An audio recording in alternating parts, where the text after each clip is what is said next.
Different types of variables and constants. तो dimensional analysis का अब हमारा चैप्टर चला हुआ है, डायमेंशनल एनालिसिस। तो इसमें सारी फिजिकल क्वांटिटीज़ को हम 4 कैटेगरीज में डालते हैं। तो different types of variables and constant हम इनको नाम देते हैं। तो ये सारी जो फिजिकल क्वांटिटीज़ हैं इनको हम 4 कैटेगरी में बांट के, सबसे पहले dimensional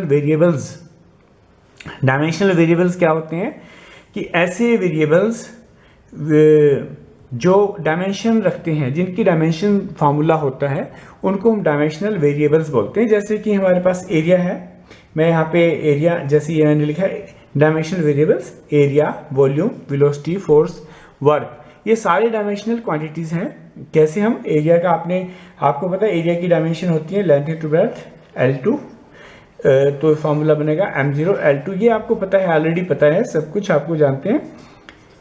then volume, velocity, force, ये सारे क्वांटिटीज़ वेरिएबल क्वांटिटीज़ हैं। इनकी किसी अलग अलग फ्रेम में, अलग अलग जगह पे या अलग अलग कैलकुलेशन में, अलग अलग में डिफरेंट वैल्यू होती है।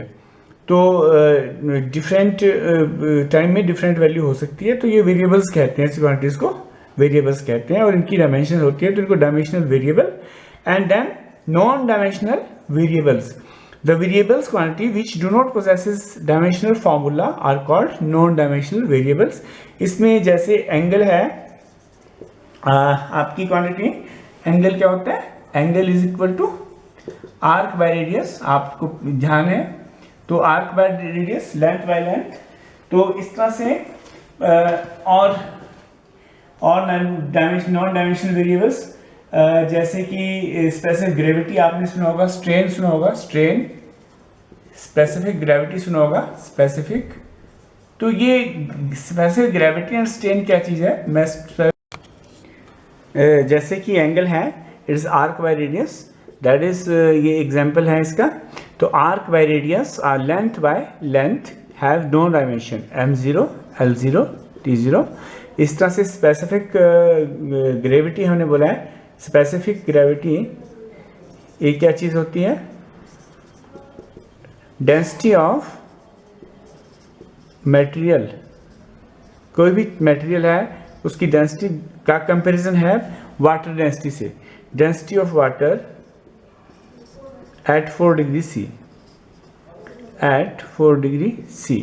तो ये density by density, rho by rho, तो इसके भी कोई डायमेंशन नहीं होंगे, m0 L0 T0 बनेगा इसका भी। और स्ट्रेन एक मैंने बोला है, स्ट्रेन और भी एग्जांपल हो सकते हैं। Strain is change in length bye original length. अगर किसी लेंथ पे हम कोई फोर्स लगाते हैं तो उसकी लेंथ बढ़ जाती है, उसको स्ट्रेस लगाते हैं तो उसकी प्रेशर लगाते हैं तो उसकी लेंथ बढ़ जाती है। तो जो लेंथ बढ़ी है उसकी रेशियो निकालनी ओरिजिनल लेंथ से, किस रेशियो में, प्रोपोर्शन में बढ़ी है, this is known as strain. तो ये हम later on bulk modulus of property में, मटेरियल की प्रॉपर्टीज में पढ़ेंगे। तो ये भी नॉन डायमेंशनल क्वांटिटी है। तो इस तरह से ये सारे वेरिएबल्स हैं। एंगल वेरिएबल है, स्पेसिफिक ग्रेविटी डिफरेंट क्वांटिटीज की डिफरेंट होती है, and strain is also a variable quantity, different material का डिफरेंट होता है। तो इस तरह से नेक्स्ट जो हम है, तो नेक्स्ट है डायमेंशनल कांस्टेंट। तो डायमेंशनल कांस्टेंट ऐसे कांस्टेंट जिनकी डायमेंशंस होती हैं, the constant quantities which have dimensional formula are called dimensional constant. जैसे कि प्लैंक्स कांस्टेंट है H, ग्रेविटेशनल कांस्टेंट है। तो आपने ग्रेविटेशनल कांस्टेंट G की डायमेंशनल फार्मूला तो आपको पता ही है। तो न्यूटन लॉ से हम निकाल सकते हैं। कैसे, आपको पता है F is equal to G m1 m2 by r square. तो G is equal to F R square divide by m1 m2, इससे हम निकाल सकते हैं। तो F है फोर्स हमारा ml t-2, तो R है लेंथ L स्क्वायर, और मास है हमारा m स्क्वायर। तो इस तरह से हम डिवाइड बाय m स्क्वायर, इस तरीके से हम इसको निकाल सकते हैं। तो ml t-2 ये आ जाएगा हमारा m2 नीचे है तो ऊपर जाके -2 हो जाएगा, -1 L3 t-2 है।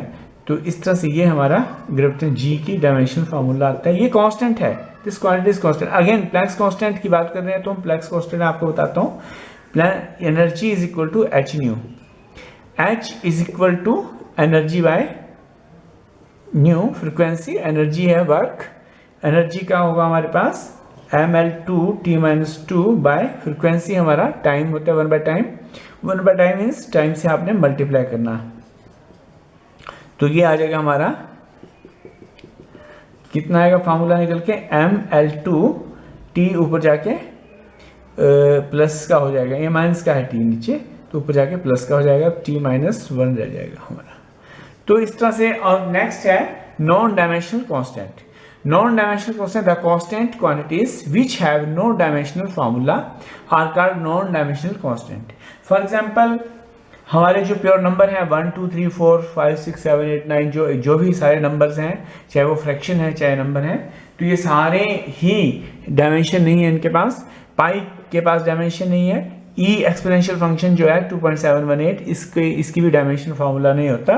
सारे के सारे ट्रिग्नोमेट्रिक फंक्शन जैसे cos theta, sine theta, tangent theta और इनके इनवर्स, इनके पास किसी के पास डायमेंशनल फार्मूला नहीं है, तो नॉन डायमेंशनल कांस्टेंट है। तो सारी फिजिकल क्वांटिटीज में कवर हो जाती है चारों कैटेगरीज में। ठीक है, ऑल द बेस्ट।